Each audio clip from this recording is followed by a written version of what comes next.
अब की बार बिहार में तेजस्वी यादव की सरकार या फिर एनडीए के नीतीश कुमार के फिर से बाहर। अब की बार बिहार में जो ये बढ़कर आया है वोट, ये बदलाव के लिए है या फिर नीतीश बाबू के ठहराव के लिए?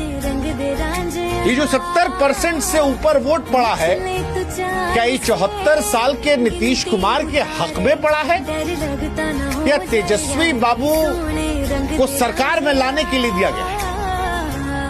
वो जो एग्जिट पोल में पोल के पापा नीतीश कुमार की सरकार बनाने का दावा कर रहे हैं, वो इस बार सही होंगे या एग्जिट पोल जो चुल्लू भर पानी में बीते कई चुनावों में डूब मरे थे, खासतौर पर 2015 में, 2020 में, वो फिर से एक बार चुल्लू भर पानी में नाक रगड़ेंगे और समझेंगे कि बाबू बिहार आसान नहीं है। Welcome to Bihar.